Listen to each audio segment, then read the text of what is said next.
tribulations and trepidations of Jesus, the man.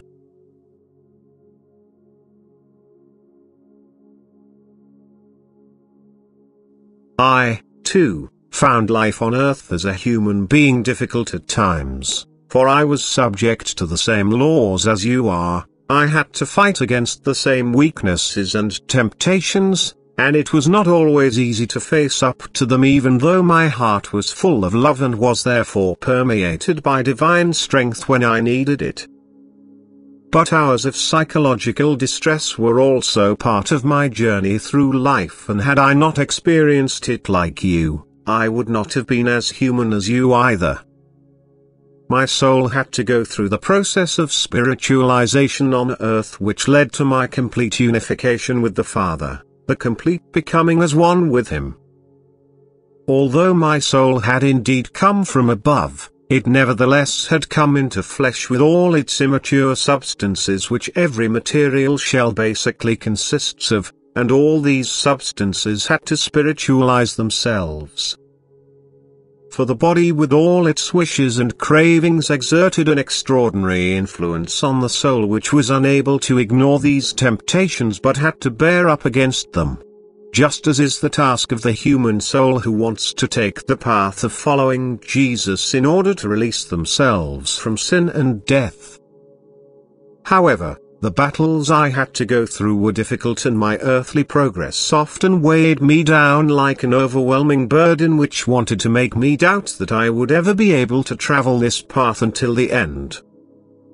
Time and again I drew strength from love, for by virtue of my love and its consequences I also foresaw the difficult path I had to take.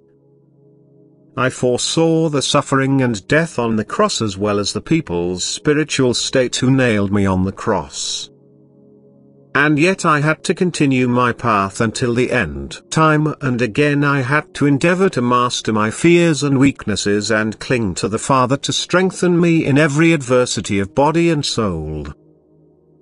For I experienced all these tribulations like you, and even far more severely, because my life surrounded by sinful humanity was already a torture for me, who lived in all purity in the midst of those for whom I wanted to suffer and die. However, the more my body matured, the deeper became my soul's union with the Father who was in me, and the clearer became my mission, which I indeed began as a human being but concluded as God, and which I was able to accomplish because the strength in me grew constantly, just as the love for the unhappy human race became greater the nearer I got to the end. And love was the strength which made me accomplish the act of salvation. Love was the Father in me whose will I wanted to fulfill in order to help my fallen brothers. I consciously traveled my earthly path. At first I only had vague ideas and every now and then bright thoughts and insights, yet the more the spiritualization progressed in me, the clearer I saw the plan of salvation on account of which I had descended from the kingdom of light to earth. But as long as human substances were still clinging to my body, I also had to endure human suffering and torments, which, last but not least, also included the inner distress of not being able to cope with my task. For I knew what it would mean were I to fail in the battle against the one who was, is and will remain everyone's enemy for eternities to come. Yet I gained victory over him. I took on the battle with incredible pain and suffering and constantly gained more strength because my love for you also kept growing, since you must suffer until you are released from him and his power.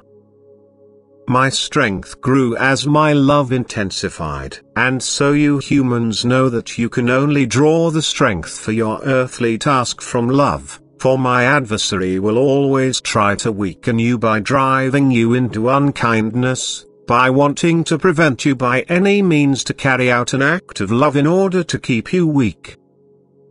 But then remember that I, too, have struggled against him, and that he also tried to weaken me through trepidations and anxious questioning of whether I would have the strength for my mission. Then turn to me for help and appeal to me for strength against the enemy of your soul and for every battle in life, be it of an earthly or spiritual nature.